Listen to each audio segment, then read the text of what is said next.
Some followers of Jesus have become victims of what I call Christian mind control without realizing it.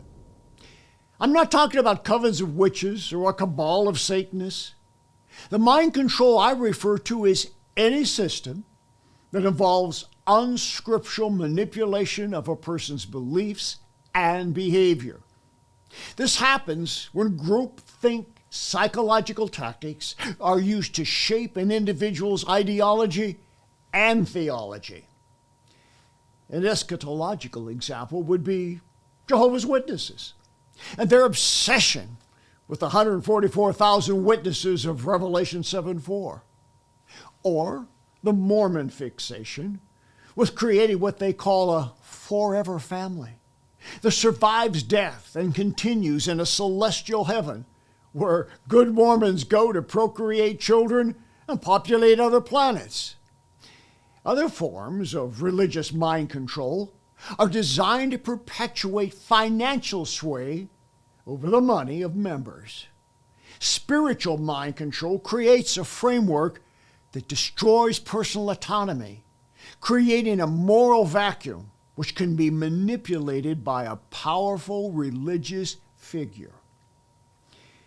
You may think I'm referring to something like a bearded Eastern religious ascetic who manipulates followers with meditation and mantras, or a separatist sect like the David Koresh cult that ended in a fiery explosion in 1993. You may also think of the mindless Moonies. Remember the Moonies of the late 20th century? They seemed to stand on every street corner in America, selling flowers and raising money. But the most dangerous mind control may exist in your own church or prayer group. Here's what you should look out for.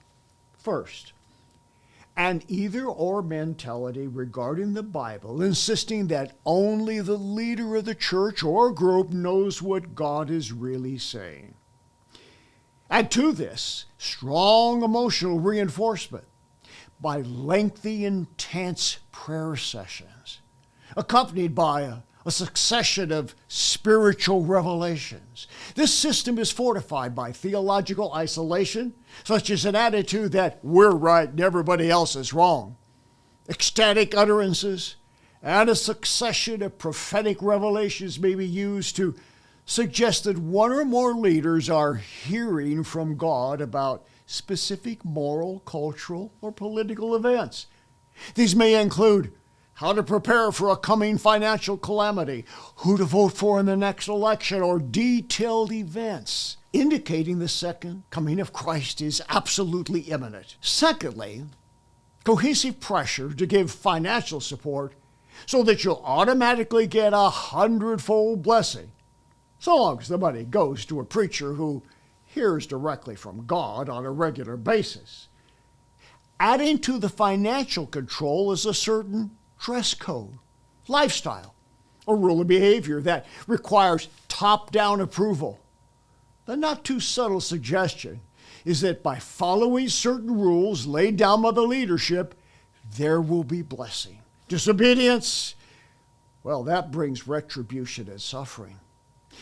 When a religious leader is long on emotionalism and short on rationalism, some degree of mind control may be at work. And there's a third factor, personality cults.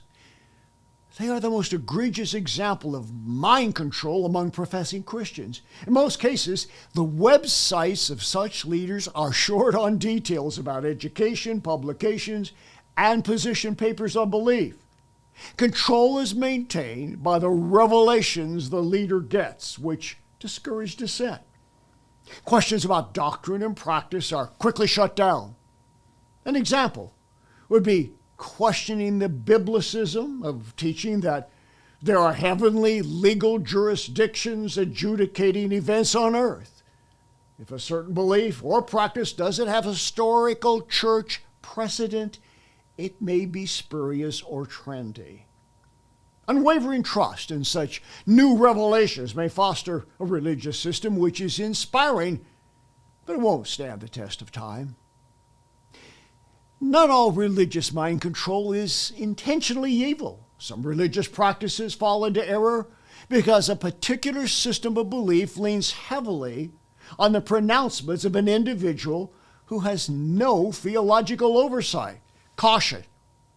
If you find yourself being irritated by what I've just said, that may be the first indication that you are a victim of a splintered Christian teaching that suspends critical thinking. In short, you may be affected by mind-controlled Christianity. Heed the words of 2 Timothy 4:3-4, for the time will come when they will not endure sound doctrine, but according to their own desires, because they have itching ears, they will heap up for themselves teachers, and they will turn their ears away from the truth and be turned aside to fables.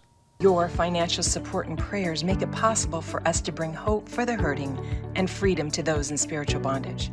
For the latest information regarding ministry outreaches, go to boblarson.org or call 303-980-1511.